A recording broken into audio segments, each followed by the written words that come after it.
Donald Trump continues to get booed in Windsor on his trip to the United Kingdom.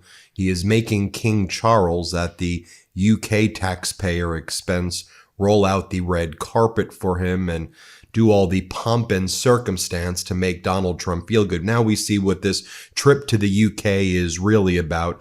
It's Donald Trump and Melania going there on the UK taxpayer dime and the United States taxpayer dime, as Trump is destroying the United States economy and destroying our alliances just to try to make himself feel good, as he threatens our allies to make King Charles do this at Windsor Castle. And then they kind of hide Donald Trump away from where the people are by moving him more into the countryside where the castle is. So Donald Trump has the UK Royal Air Force Red Hours performing a flyover past him.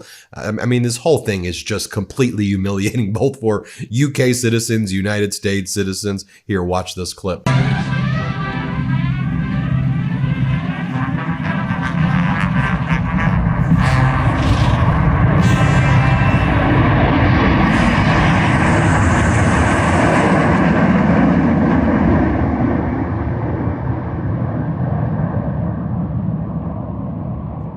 Now, while all of that was going on, there were hearings taking place in the House of Representatives where Donald Trump's FBI director refused to give a direct answer whether he told the Attorney General that Trump's name is all over the Epstein files. Here, play this clip. Remembering your oath to tell the truth, did you ever tell Donald Trump his name is in the files? I have never spoken to President Trump about the Epstein files. Did you ever tell the Attorney General that Donald Trump's name is in the Epstein files? The Attorney General and I have had numerous discussions about the entirety of the Epstein files and the reviews conducted by our team. Did you tell the Attorney General that Donald Trump's name is in the Epstein files? And we have released where President Trump's name is in the Attorney's It's a simple question. file. Did you tell the Attorney General that the President's name is in the Epstein files? During many conversations that the Attorney General and I have had on the matter of Epstein, we have reviewed. The question is simple. Who did you tell the Attorney General that Donald Trump's name is in the Epstein files? Yes or no? Why don't you try spelling it out? Yes or no, Director? Use the alphabet. Yes or no? No, A, B, C, Director, D, E, F. it sounds like you don't want to tell us. Did you tell the Attorney General that Donald Trump's name was in the Epstein files? Why don't you try serving your Director, constituency by focusing on reducing violent crime in this country and the number of pedophiles that are illegally harbored in your sanctuary cities in California? I'll work with you on that. Regular order, Mr. Chairman. Director, I'm the lawless gentleman from California. Did you tell the Attorney General that Donald Trump's name is in the Epstein files? The question has been asked and answered. You've not answered it, and we will take your evasiveness as a consciousness of guilt.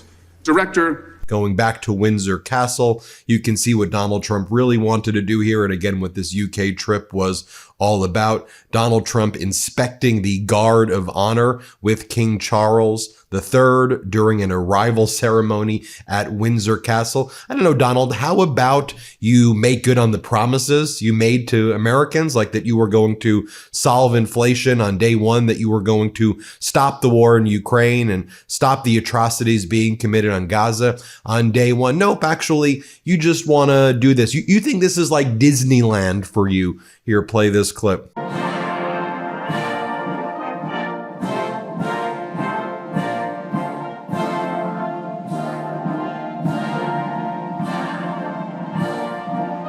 Meanwhile, let's take a look at what the people in the United Kingdom are thinking. Shout out to our friends over at LBC who just do an incredible job covering all this. Here, play this clip. I don't want to be here. I feel like I have to be here because Keir Starmer's made a massive mistake in letting a convicted felon, they actually convicted him in his country, and we're letting him come on British soil.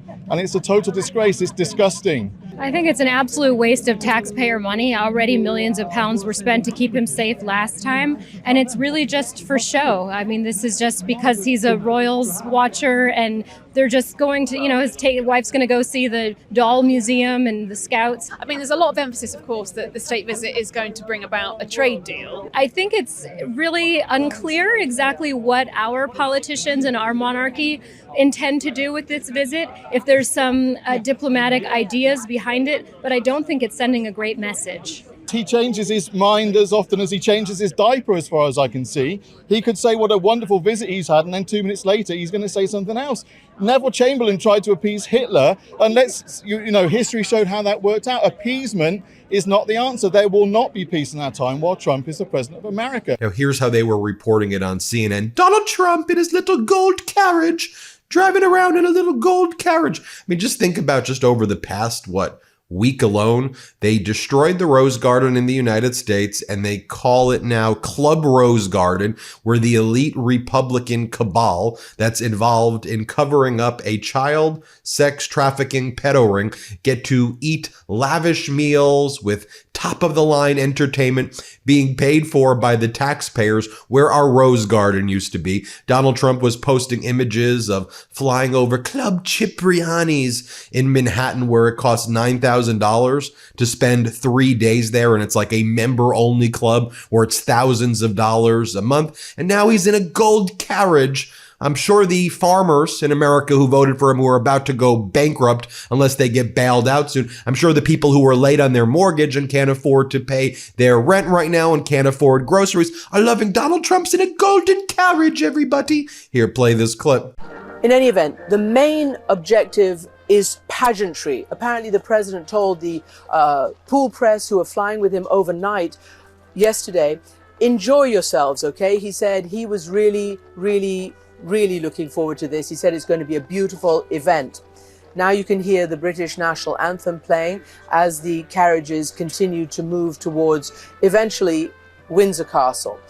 And then they're going to have a lunch, and then there's going to be more pageantry. The president and the first lady will lay a wreath on the tomb of Queen Elizabeth II, who the president really appreciated. He met her twice here, one an official state visit, which was at Buckingham Palace, and then a later visit here to Windsor Castle. This is the first time there's been this kind of major state visit for an American president at Windsor Castle. Usually they're in London at Buckingham Palace, and they go up the mall, but certainly Windsor Village has been decked out with the Stars and Stripes and the Union Jack.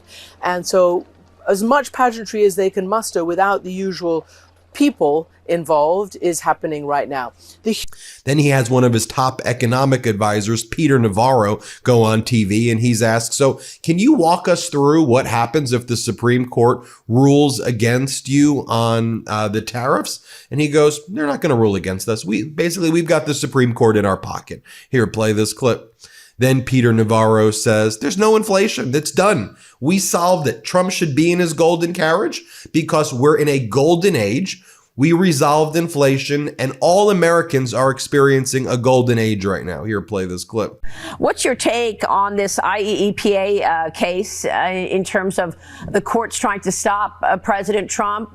Can you walk us through what could be a backup plan, Peter, in terms of whether or not these court cases go against the president? What is the backup? The backup plan is the minority dissent in that whole decision, Maria. It was a very political decision, as you well know. Courts around America are needlessly politicized, making partisan decisions. The 7 judges who ruled against the Trump administration, 6 of them were Democrats. One of them was a H.W. Bush rhino who was a free trader. The 4 people who dissented, that was a beautiful dissent led by a judge named Taranto. And it's a roadmap, as I've written about, for the Supreme Court to deal with the key issues, whether we have a national emergency, whether tariffs can be used for the regulation of imports, whether we're in a permanent situation with the tariffs, which we clearly are not. So the backup plan is the Supreme Court basically ruling in our favor. Look, starting a new business can be intimidating. I get it. MeidasTouch Network was not built overnight.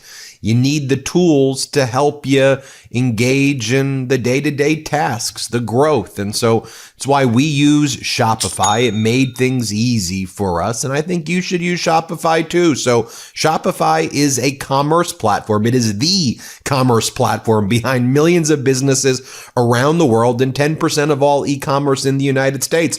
From household names like Mattel and Gymshark to brands like the MeidasTouch network. Get started with your own design studio with hundreds of ready-to-use templates. Shopify helps you build a beautiful online store to match your brand style, accelerate your content creation. Shopify is packed with helpful AI tools that write product descriptions, page headlines, and even enhance your product photography. Get the word out like you have a marketing team behind you. Even if you don't, easily create email and social media campaigns wherever your customers are scrolling or strolling to the MeidasTouch network. And best yet, Shopify is your commerce expert. And with its world-class expertise in everything from managing inventory to international shipping to processing returns and beyond, you can count on Shopify. If you're ready to sell, you're ready for Shopify. So turn your big business idea into boom, boom, boom with Shopify on your side. Sign up for your $1 per month trial and start selling today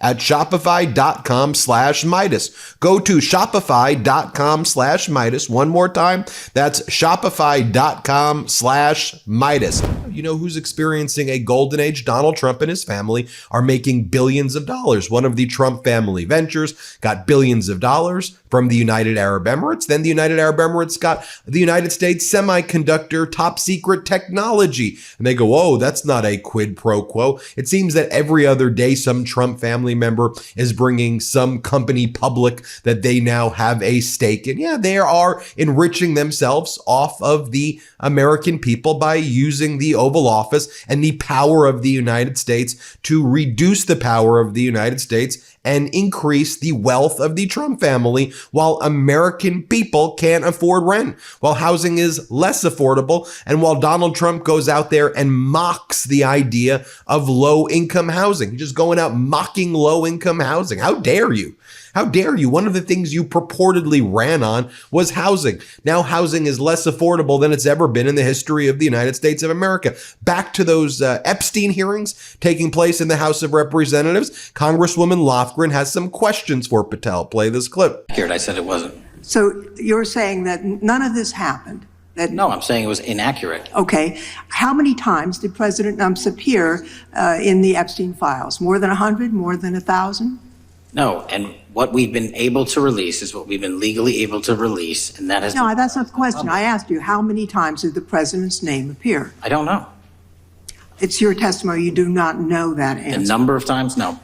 Now, even Donald Trump's own former CDC director, former CDC director Dr. Monterez, who Trump fired, had some words about the Trump regime and RFK Jr., about how they did not have any data or science to point to in trying to get rid of vaccines for children. And they admitted as such. And she goes, I was just trying to get him the science and data. I'm not going to sign off on ripping away vaccines from children and killing children just cause whatevs. I'm not just going to do it for whatevs. I'm a scientist. Here, play this clip. Secretary Kennedy told the Finance Committee that he did not ask you to pre-approve, but that you were biased against the new ACIP, and he just asked you to keep an open mind. Did he cite any data or science as relates to the potential ACIP recommendations to persuade you to support them? He did not have any data or science to point to. As a matter of fact, we got into an exchange where I had suggested that I would be open to changing childhood vaccine schedules if the evidence or science were supportive. And he responded that there was no science or evidence associated with the childhood vaccine schedule. And he elaborated that CDC had never collected the science or the data to make it available related to the safety and efficacy. To be clear, he said there was not science or data, but that you still expected you to change the schedule. Correct. Okay. Dr. Oury. Dr. Menarez is just... Then you had the former chief medical officer of the CDC, Dr. Deborah Oury. She testifies that she did not know about the decision by the health department to change the vaccine recommendations until she read about it on a tweet on a social media post. Play this clip. It's unthinkable to me that the chief medical officer at CDC was left in the dark about such a consequential public health decision that affected real people. Dr. Howery, how was this change in guidance supported by scientific evidence? We have not seen the data yet. In fact, after the tweet came out, we asked for a written memo from HHS because I couldn't implement guidance off of a tweet.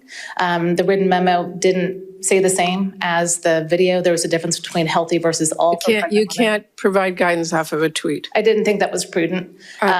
And then we did ask for the data to back it up, and we have not received the data to date. And then, of course, you have more deranged posts by Donald Trump here.